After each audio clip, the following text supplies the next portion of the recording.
Hi guys. It's the next day. No, next few days, sorry. Well, Manchester United lost the Europa final. Being a Man United fan, I'm not really a fan. First of all, I have to say congratulations to Tottenham. They did really well. I mean, they didn't particularly play good. Apparently, I haven't seen the game. From what people say, they played terrible, but they played a very defensive game, and they were trying to catch Man United on the break. And Man United played terribly, as they've played all year. It was a match of the two disaster teams. Yeah, I'm happy for Tottenham that they won something. You know, maybe that the manager Ange Postecoglou, he might be saved now. As to Man United, I think it's good. It had to happen. The whole year, you know, they've done really terribly, and they lost the final. This final was important because they would have got Champions League football next year, which means a lot of money, and they could have signed, you know, good players. But that goes to Tottenham now. They may be able to sign good players. They'll get the money, and yeah, I think sometimes the team has to hit rock bottom to. It's not the team that has to be punished. It's the owners, the Glazers. They've sucked that football team dry. Anyway, yeah, I think until they leave, Man United will be sucked dry. We nearly got relegated this year. It's that bad. And people say, well, the Glazers have kept pumping money into the team. Yeah, they have, but I don't think it's their own money. They use it as a business, they're not football people. Anyway, that's my rant about Man United. And yeah, Tottenham deserve to win. It's as simple as that. If Man United were a good side, they would have beaten Tottenham easily, but they're not. That's why Tottenham and Man United have to pull their socks up next year. Otherwise, they're going to get relegated. And as much as, you know, Tottenham, I like Tottenham. I remember when Osvaldo Ardiles and Ricky Villa, I think it was 1982 in the FA Cup. They were brilliant, really brilliant. When Glenn Hoddle used to play for them, Sheringham. But they're not a big team like Man United. Man United are the biggest team in the world, apart from Real Madrid, you know, Barcelona, Juventus, or something like. You know, they're one of the best teams in the world. You know, they're not the best team. Sorry, one of the biggest teams in the world. They're definitely not the best team. Even Tottenham are better than them now at the moment. So, you know, hats off to Tottenham. They did well. And they deserve it as well. As hard as it is for me to say. Yeah, well, anyway, forget about that. The football. And now going on to more serious things. I got a comment about, you know, doing the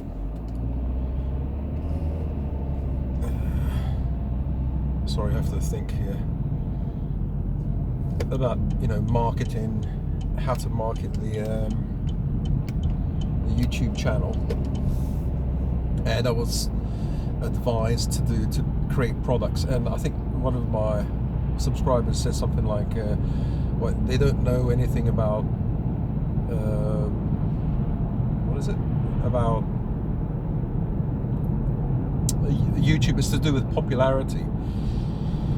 And the only thing I can say about that is there are YouTubers who are really popular, and I mean popular. They get like millions. They've got millions of subscribers, and they get no. They don't get paid. They get maybe a few hundred a quid a month for millions of subscribers. So views and subs don't necessarily help you earn a living. So you have to have a monetization strategy. So you can have, for example,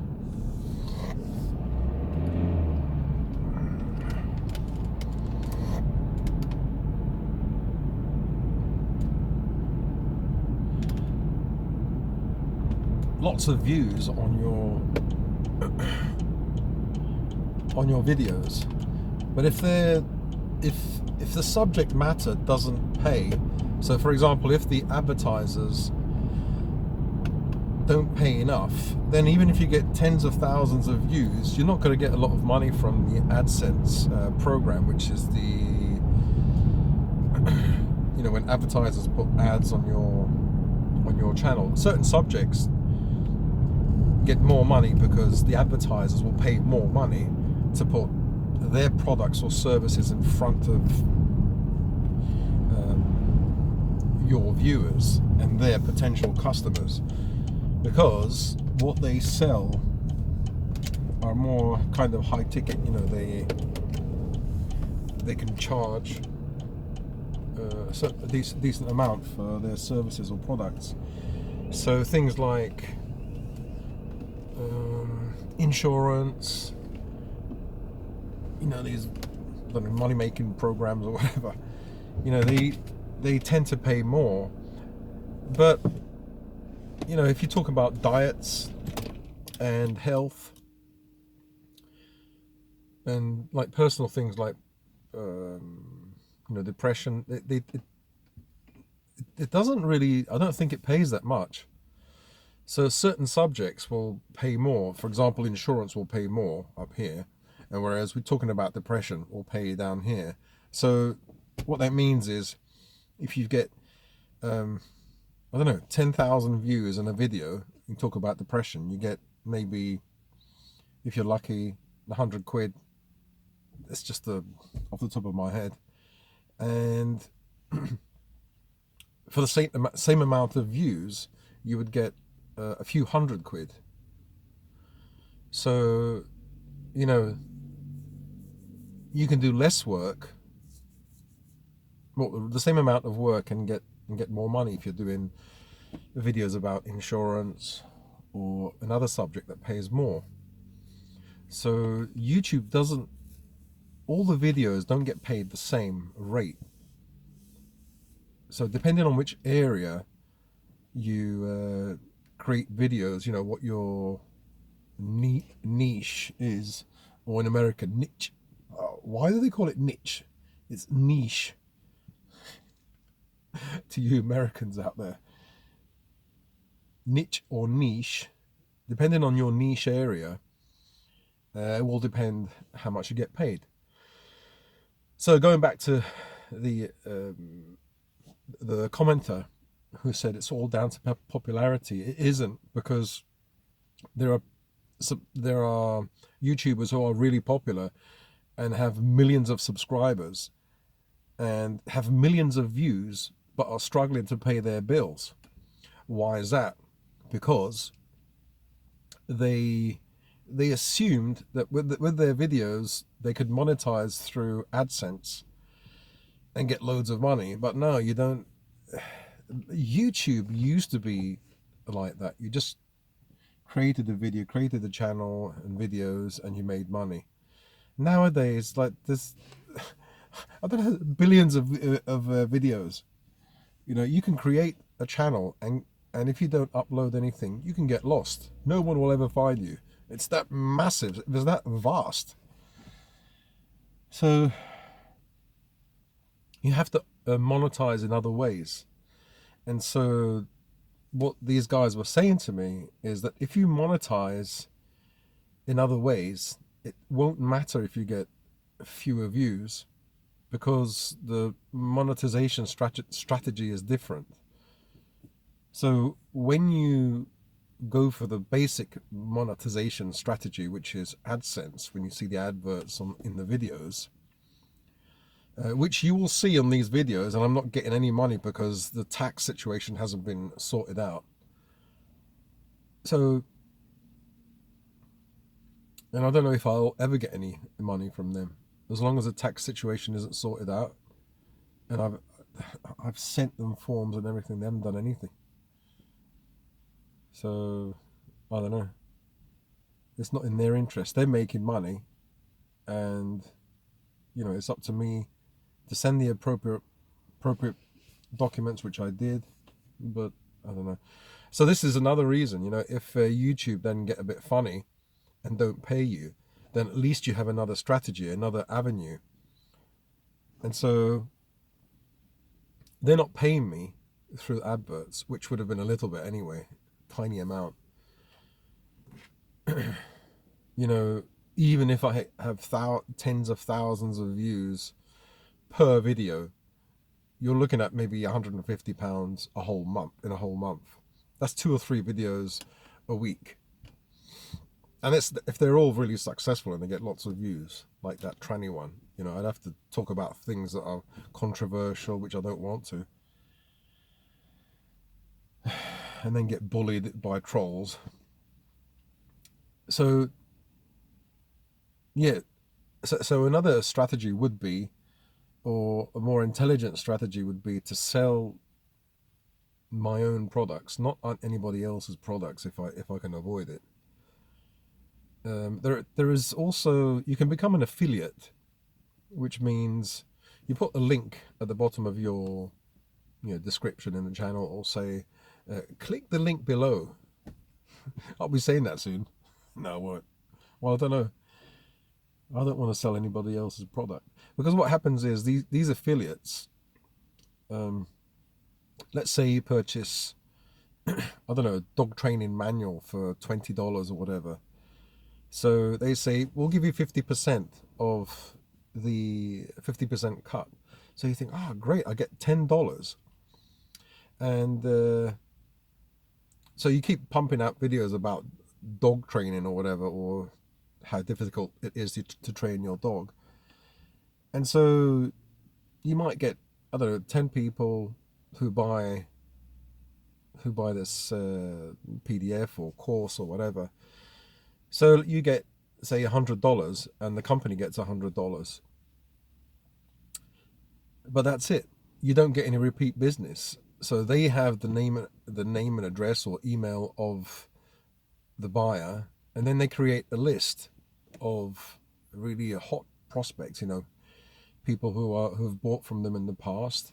And so, like, you've been used as like a salesperson to get the leads, but they build up this list, which is really lucrative for them. So I wouldn't want to sell another person's product and make them rich.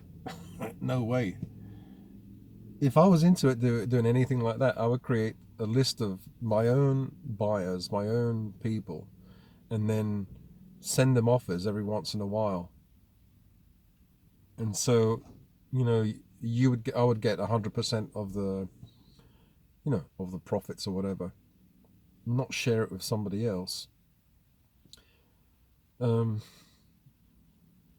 Yeah, so I suppose what I'm trying to say is, you have to take control of your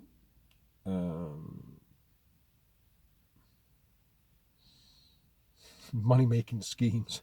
You have to take control of your finances. And so if you just expect YouTube to send you money through AdSense, the advertising thing, it's very limited, because first of all, you have to have a high amount of views. Secondly, if there's any problem with YouTube, then they just demonetize you. They can demonetize you if there's any videos that are controversial, if people complain or whatever. And so, or if there's a tax problem, which seems to be happening to a lot of people outside, YouTubers outside America. So what you have to do is you have to kind of be in control and take back control. Don't give YouTube full control. So what you do is you take your sales or whatever it is off platform onto another platform, and kind of split the risk. So, like for example, I'm still there are still adverts going out here, and if they don't pay me, they don't pay me. I'll use another monetization strategy, selling PDFs or books or courses and audiobooks. So I'll just do that. People could still donate, I suppose, but yeah. So I'd rather sell something of value instead of like people um, donating. The donation has dried up. I think it's because also I don't talk about negative things and people don't see me in a bad state. So the donations obviously will dry up because they think, oh, you don't need any help, and that's both a good thing and a bad thing. I don't know. Well, anyway, that was my quick talk about um, monetization strategy and what I should be doing. Today I did the audiobook of the audiobook version of my book, The Art of Letting Go. And I think I might have to format it or something to put on Buy Me a Coffee and Coffee. And then that will be available soon. Hopefully it'll be available by the time I end this video. So yeah, no, it will be available. So check the links down below. And I'm doing that now. Check the links down below for the audio book version of The Art of Letting Go. Or I'll tell you what, I'll play a small snippet, like the first, let's say, the first part, okay? So have a listen.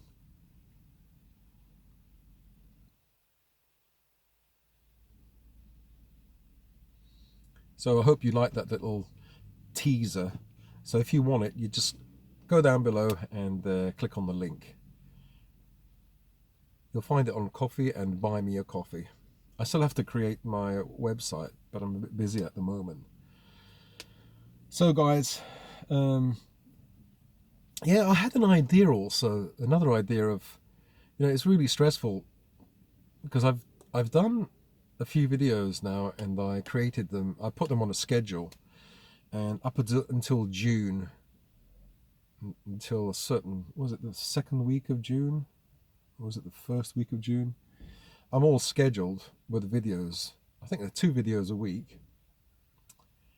That's okay, but I'm exhausted now, really exhausted. Like the other day I had palpitations and everything because sitting in front of that computer for 4 or 5 hours, working,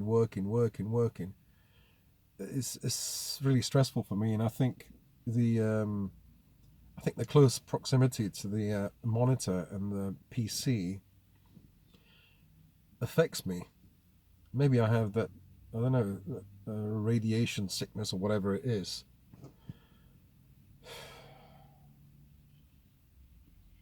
I know some will be saying, yeah, you've got allergy to work. Work phobia. I'm bloody working so hard.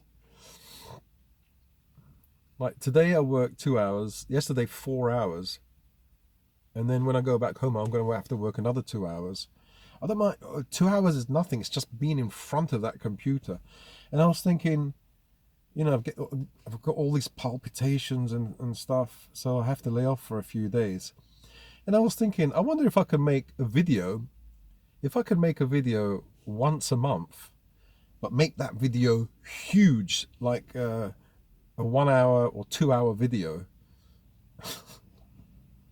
or a kind of audio book. That would be amazing. Or do something like one normal video once a month, and then for my patrons,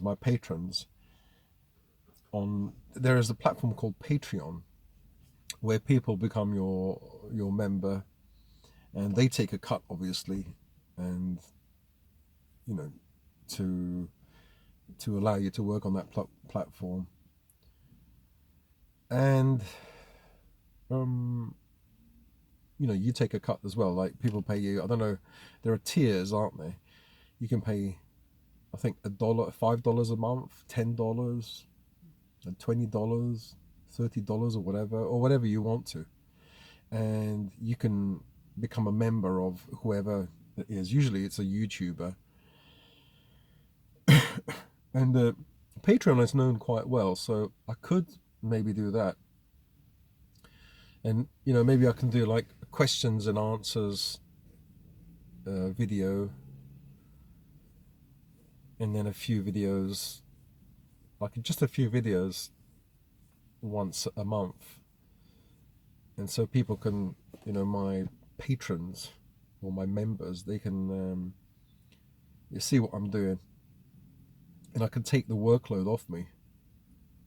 So for the channel, maybe I can do one video a month or 2 videos a month, and for the patrons I can do 2 videos a month, or a really huge video, So I'm just thinking about taking the workload, so I stop these palpitations on my heart, and take the stress away, so I can really think about my health, my mental health. I can think about my physical health. I think about spending some time with my son and my daughter, spending time with my dogs and taking them out, and thinking about some audiobooks to create. So instead of working on just YouTube and creating YouTube videos constantly, I can work on creating PDFs and audiobooks, and that I can offer to people on certain subjects.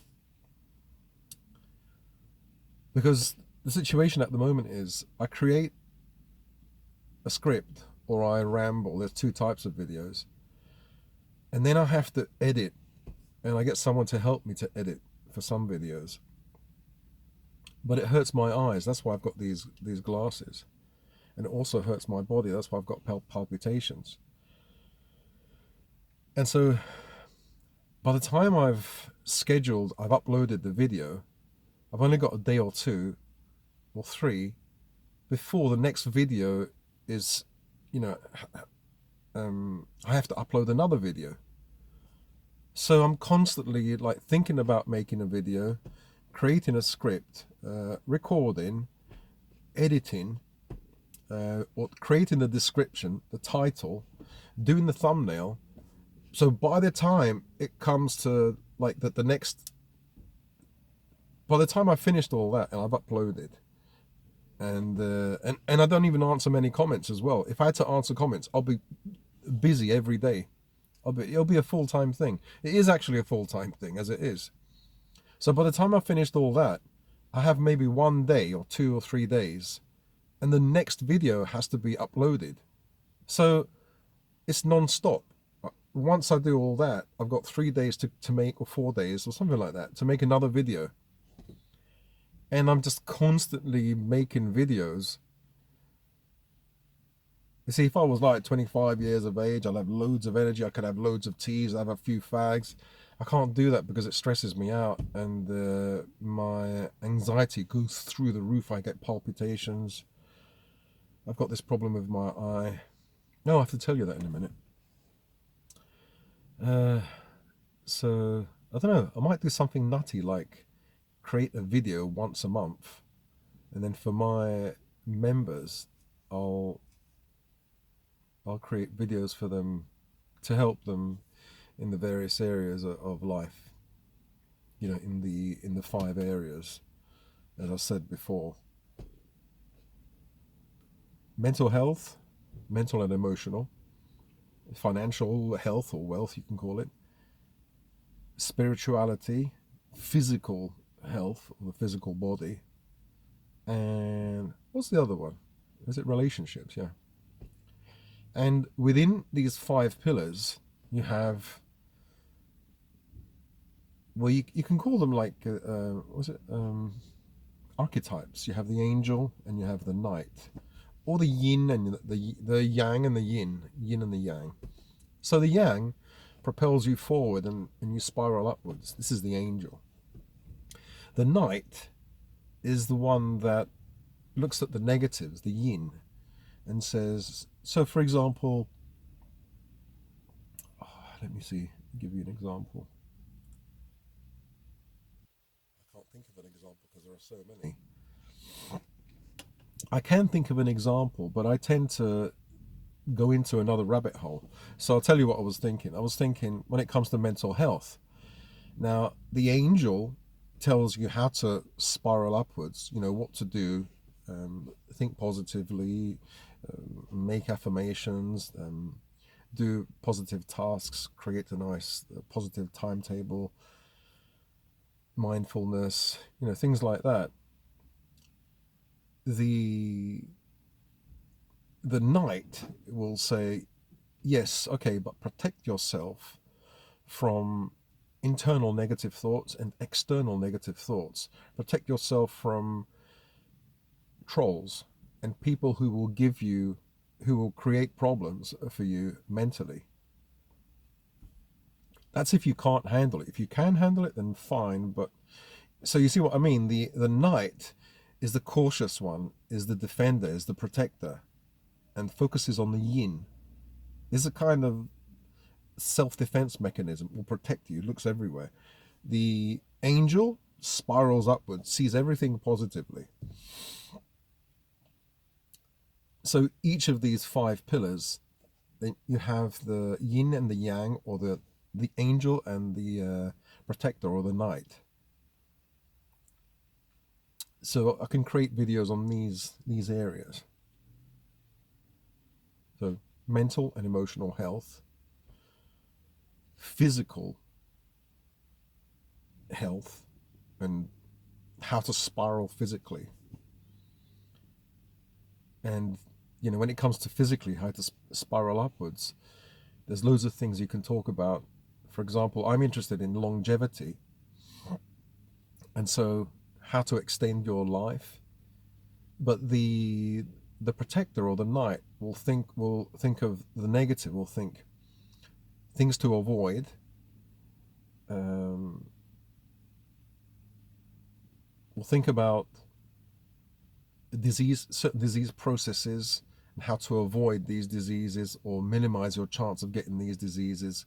Whereas the angel, or the angelic archetype, thinks about how to move yourself forward and make yourself healthy, make yourself less likely to catch any of these diseases. If you see what I mean, there's a positive and negative, a yin and a yang, within each of these 5 branches, or these 5 fingers. Well, anyway, end of my rant for today. I'll speak to you guys later. I better go because it's getting late. Spiral upwards. Love God, love yourself, and love each other. And love your doggies or cats or whatever you have. Okay? Oh, by the way, if you walk in the street and you see, because now it's quite sunny, if you see a worm on the path and it's not dry, pick it up and put it into a wet piece of, in the grass, and save that little thing. I've always done that since I was a teenager, and it makes me feel good that I saved the worm. I know, it's just a crazy thing. All right, see you guys later. Bye.